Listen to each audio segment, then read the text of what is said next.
yesterday I kind of gave you a little hope about the Texans' offense.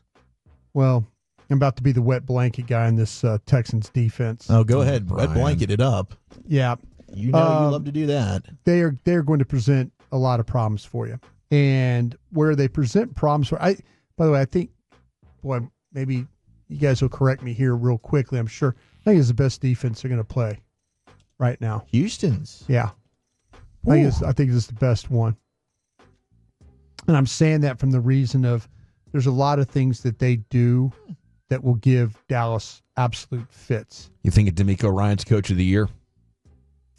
Tell you what, 6-4. They had a bad loss on they had a Thursday night loss against the Jets, right? Is that when you started Wolchuk? You're kind of like I stayed out of that one. I took the Texans because Vegas and the Jets were favored, and I was thinking something's up here.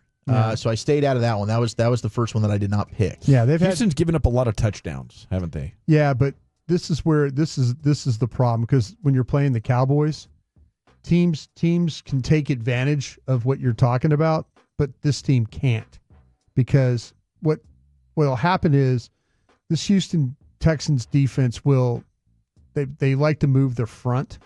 So when we move the front, that's one of the problems where inside the gap replacement or the twist stunts, things like that happen.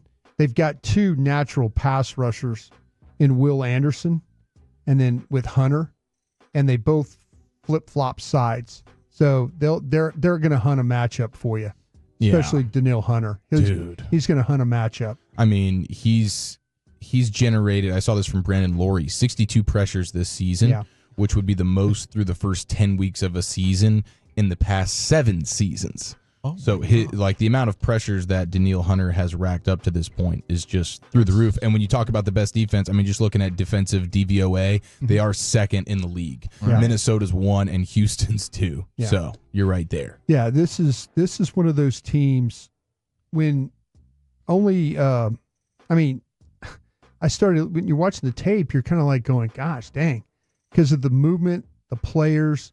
Their secondary, I think their secondary is outstanding. When you start to talk about Derek Stingley, and then they also this rookie Kalen Bullock, the rookie the USC kid from USC. Remember him, Wolchuk, because we were watching him. He at USC looked like a corner. I thought he was a corner. Playing, so big. He was so tall, long, and he was a really good looking player, ball hawk, big time. And he ball hawks for this crew here. So are they still? What are they doing with Jalen Petrie? Playing him as a nickel. Nickel, okay. Yeah, and this is the problem. This is the problem that Dallas will have in this game is they play nickel like 88% of the time. That's all they do. So they're going to they got three legitimate corners that they play with Stingley and then Lassiter. And that's also Georgia corner. Yeah, and then Petrie. So they shut you down. They shut you down with their corners, and then they've got that safety that plays so well, and then they've got a pass rush that's pretty potent to deal with. And again, these are all things that Dallas kind of has problems with. I mean, I don't see how Dallas is going to separate. This has got to me, and I've said this before, it's got a little Detroit vibe to me. That all of a sudden, Brian Branch, guys like that, the corners, there were times where we felt like that maybe Detroit were going to give up some play. Detroit completely shut you down. So did Philadelphia. Yeah. Philadelphia completely shut you down. And I think these corners right here are better than the ones that are playing in Philadelphia. So I don't know how you're going to throw the football in this game. And if it turns into because these guys. If the Cowboys are going to have any chance of moving the ball, it's going to have to come on first or second down. If they get into a situation, the Texans want to get you in a passing situation because they are their big blitz down is third down, and they're one of the best teams in the league when it comes to bringing. You watch them play, and they bring the blitz. When they bring 5 or more rushers, they're over 50% of getting a pressure on you. Boy, it sounds like a really good week to commit to the run game, Brian. Well, that's kind of where I think Dallas. But to me, this is where Dallas. I said it earlier. Dallas has got to win on first and second down. Mm-hmm. You cannot. If we look up and it's 3rd and 7 or 3rd and 8 or 3rd and 9 all day, and this is with the running game stuff. It's got to be good. If it's not working in the first half, you got to try to get your chunk plays. It's got to be good, because if it's not good, they're going to get you in the third down and they're going to blitz you, is what they're going to do, and that's a problem. And the thing about it is, you think, well, how are they so good? How do they do this? They don't disguise any of their coverages. They don't even disguise their blitzes. Wow. They're one of these teams when you watch them play that they line up and they rush and they blitz and then you're in trouble. It's obvious we're either playing man or cover 3. This is what we're doing. That's just confidence. Like, we're better than you. Exactly. It's so obvious that like, and you're thinking like, oh, they're disguising and they're making this and doing that. No. It's kind of like, DeMeco Ryans in San Francisco. Yeah. Like, they were just, hey, we rush 4 and we play cover 3, but our players are just better than you. We don't have to trick it up all that much. No, they really, really don't. What they did to the Lions offense the other night in that first half was detrimental, and that's the best offense in football. They got 3 turnovers, a handful of sacks. They only give up a touchdown and like maybe 100 yards in the first half. Like, that was some flying around football right there. They are really, really good when it comes to now.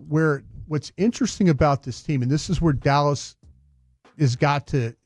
I talked about first down, but they also play at depth and they play with cushion on the outside. For as good as their corners, it's not this just lock down, get up on you, play press coverage, and dog you all over the field.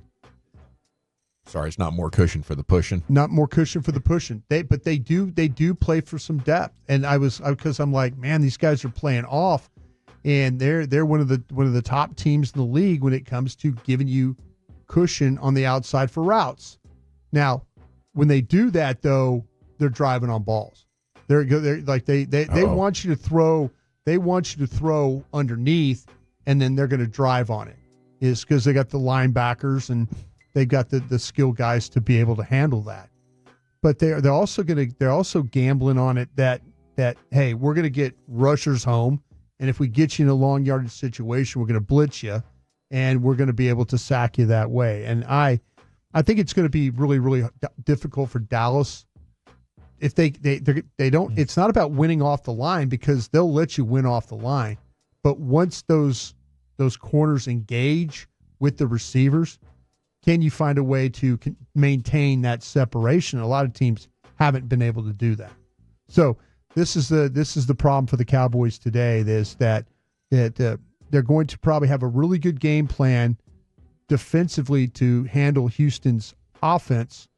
Defensively, like Dawson says, you need to find a way to run the ball. But if running the ball turns into a first down run, it ends up a no gain, a negative play, a gain of 1 or gain of 2, and you're doing that all night, you're going to get run out of the ballpark, because that their pass rush and their pass defense is like I say, it's one of the best that you're going to play this. Goal's got to be 3rd and short or avoid 3rd down. You got to find a way to get this thing. It's got to be second and 5s.